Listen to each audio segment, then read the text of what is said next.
welcome back to the deep dive. We're really excited about this one. Yeah, this is a good one. You sent us in the opening chapters of Deep Work, and we've been pretty keen to unpack the core ideas right from the start. That's right. We've got the introduction and the first 3 chapters of part 1.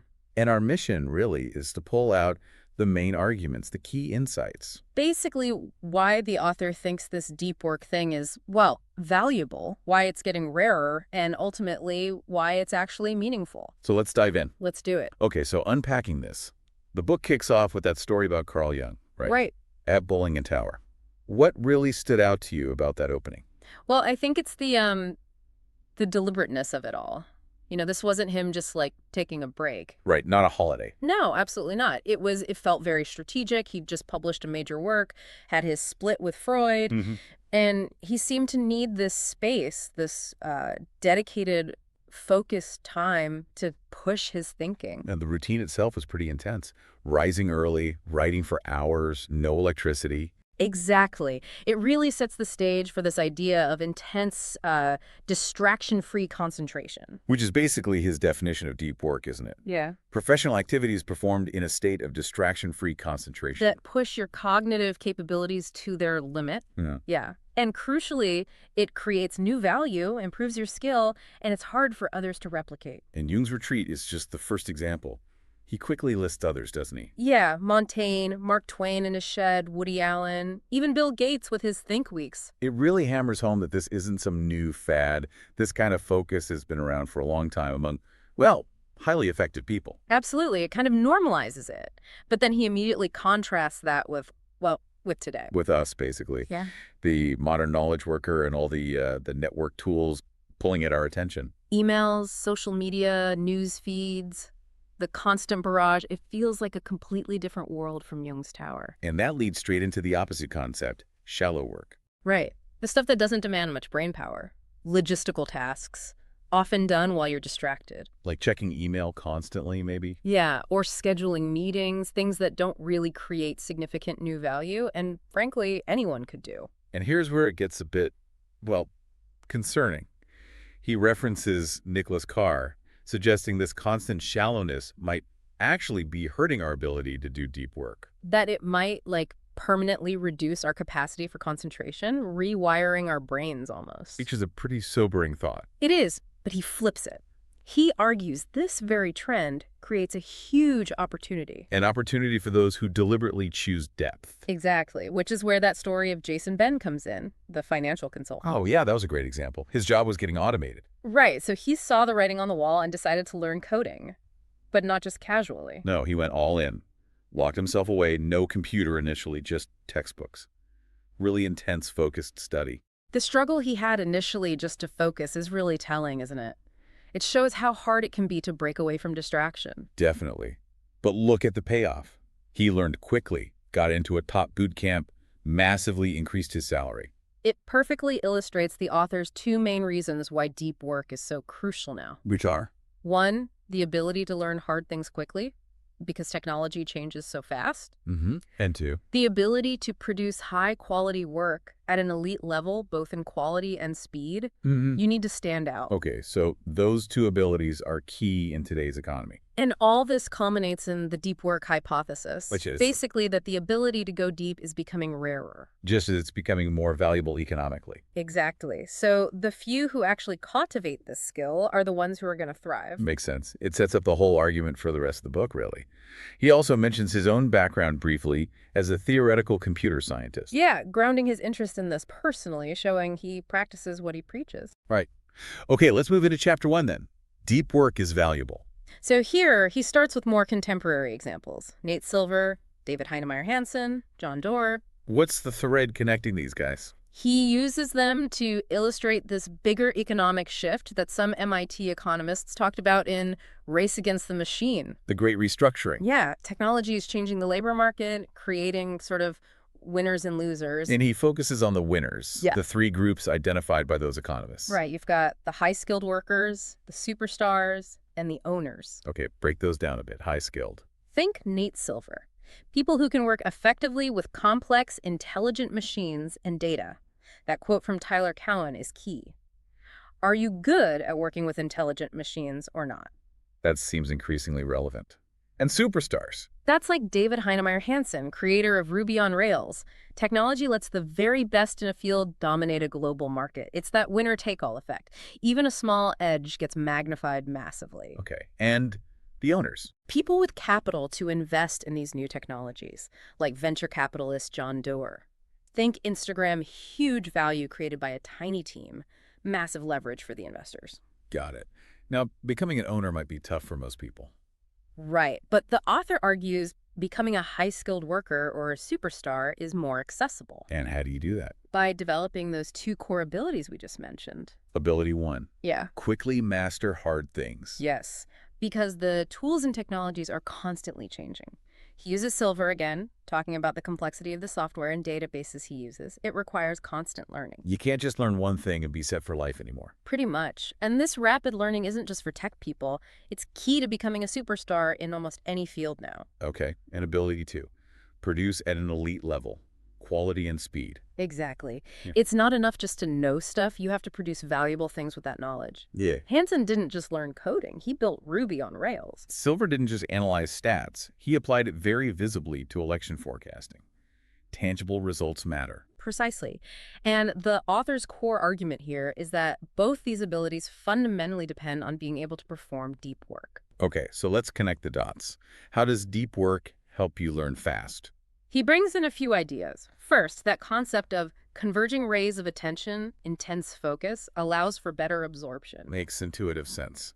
Then he links it to Anders Ericsson's research on deliberate practice. Which requires intense focus, right? Erickson himself said diffused attention is basically the opposite of what you need. Exactly. And then there's the neurological angle from Daniel Coyle's work on myelin. The insulation around nerve fibers. Yeah.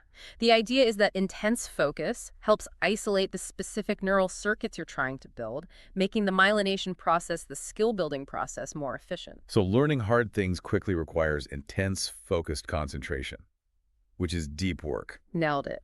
Now, how does deep work help with the second ability producing at an elite level? He uses Adam Grant, the Wharton professor, as a prime example here. Grant's productivity is apparently legendary, and his strategy. Batching his work. Teaching concentrated in the fall, research in spring-summer, and intense, isolated periods for writing, and tough cognitive tasks. It's the opposite of a fragmented schedule, and the author gives us that formula. Right. High-quality work produced time spent X. Intensity of focus. Grant's method maximizes the intensity part of that equation. This also connects to that idea of attention residue from Sophie Leroy. Yeah, that's a fascinating concept. When you switch tasks quickly, like from email to writing. Your brain doesn't fully switch. Part of your attention is still stuck on the email. Exactly. That residue drags down your performance on the new task. Multitasking has a real cognitive cost. And deep work, by definition, minimizes this. Yeah. Because you're sticking with one thing for a long time. Right. You get into a state of full concentration, minimizing that residue, allowing for peak cognitive performance. So top-level production requires sustained focus, deep work. Okay, but what about people like Jack Dorsey, CEO of Twitter and Square simultaneously? Doesn't he seem to thrive on distraction? The author addresses this. He argues that the intense connectivity and sort of distributed attention might be necessary for certain high-level executive roles.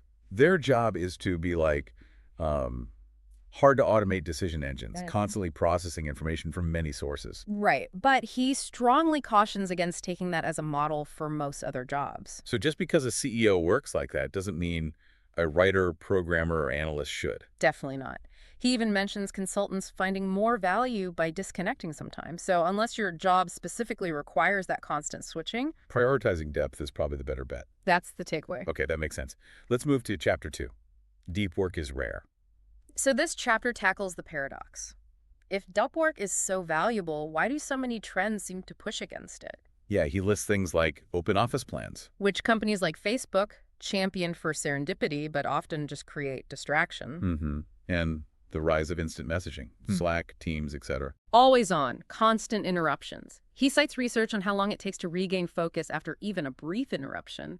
It's significant. And the pressure, especially for content creators, to be constantly visible on social media. Yeah, even serious journalists feeling pressured to tweet constantly. George Packer's quote about Twitter being crack for media addicts is pretty stark. So we have these trends that actively seem to hurt our ability to work deeply. Right. Open offices mean noise and visual distraction. IM means constant context switching. Social media is, well, distracting. So why? Why are these trends so popular if deep work is better? The author argues it's not because deep work is flawed, but because of, well, fuzzy thinking and ambiguity in knowledge work. Which leads to the metric black hole. Exactly. It's really hard to measure the bottom line impact of, say, using Slack versus having focused work time. That experiment trying to calculate the cost of email at Atlantic Media was interesting. They found huge hidden costs, like buying a corporate jet. But it's hard to quantify that directly for individual behaviors. It's part of the general difficulty in measuring knowledge worker productivity, isn't it?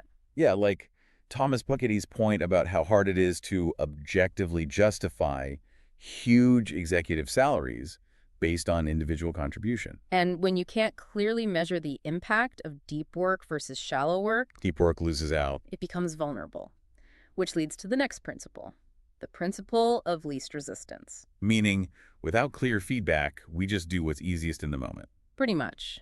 Staying connected, responding instantly, that often feels easier than carving out focused time. It avoids the discomfort of ignoring emails or messages. That study with the consultants who were forced to take time off and actually got better results is telling. It really is.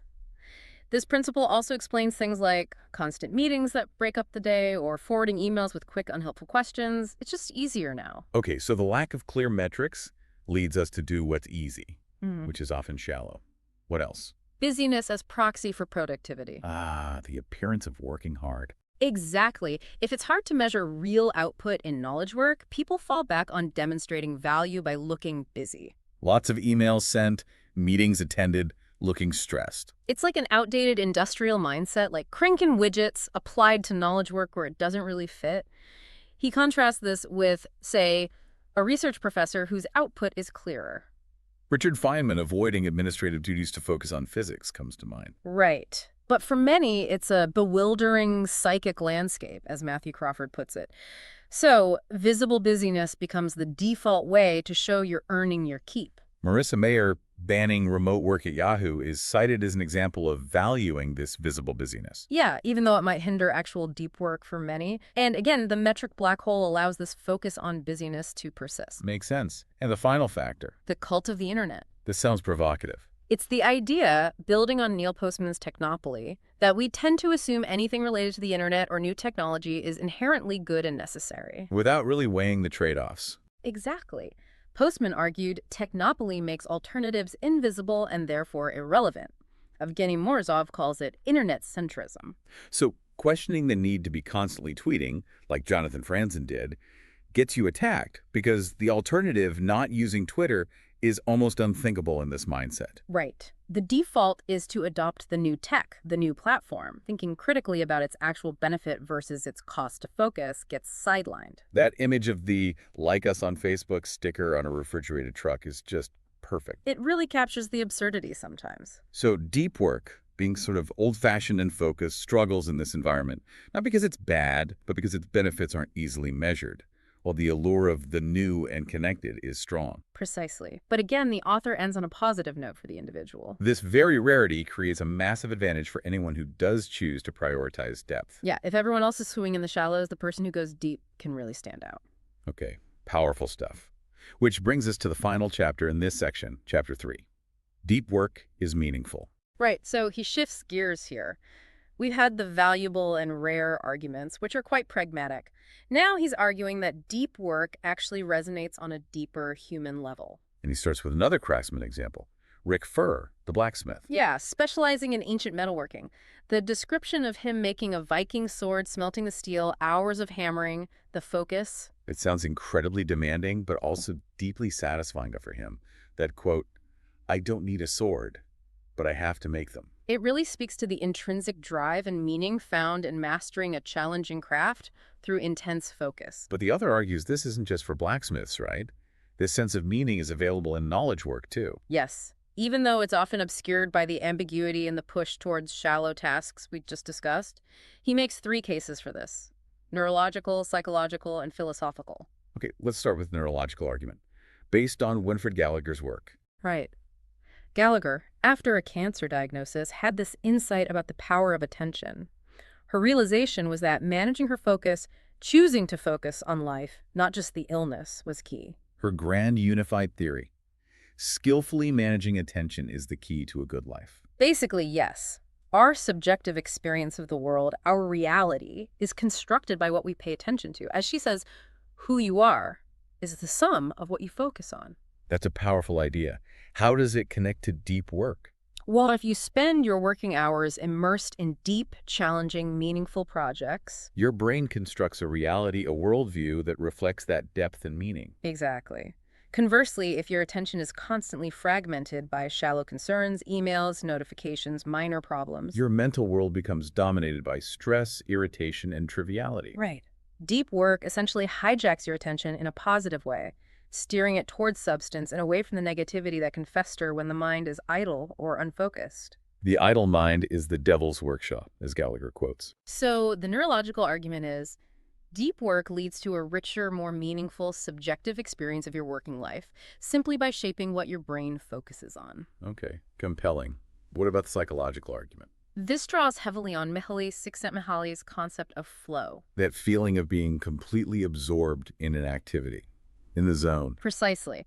Csikszentmihalyi's research, using those pagers to sample people's experiences in real time, found that the best moments usually occur when a person's body or mind is stretched to its limits in a voluntary effort to accomplish something difficult and worthwhile. So, not necessarily when relaxing, but when engaged in challenging tasks. Often, yes.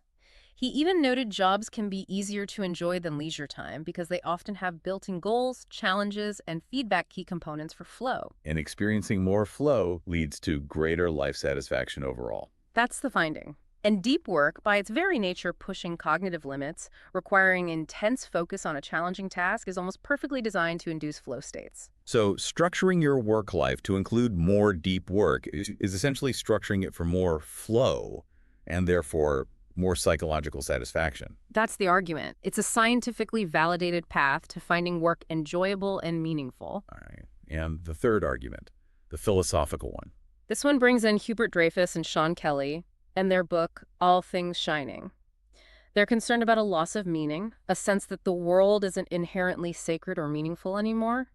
A consequence of the Enlightenment focus on the individual, stripping meaning from the external world. Sort of, yeah, leading potentially to nihilism, but they see a path back through craftsmanship. Like the master wheelwright example they use. Exactly. The wheelwright doesn't just impose their will on the wood. They develop a skill to discern the meanings and possibilities already present in the wood. It's about cultivating skill and sensitivity to the material, or the task. Finding meaning in the skill practice itself, not just projecting it. Right.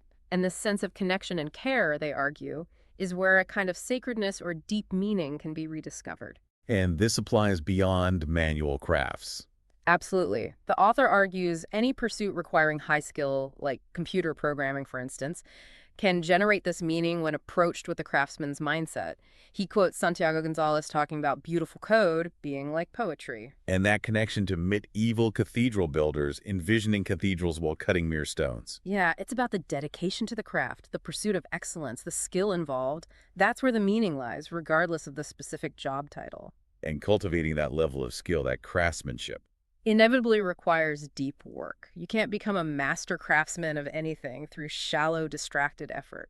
So embracing deep work is the pathway to cultivating skill, and that skill cultivation is a source of profound philosophical meaning. That's the essence of it. It transforms work from just a means to an end into something deeply satisfying in itself. Wow. So across neurology, psychology, and philosophy, the argument is that deep work isn't just useful, it's fundamental to human flourishing. Exactly. He ties it all together by suggesting we are, in a way, Homo sapiens depensis.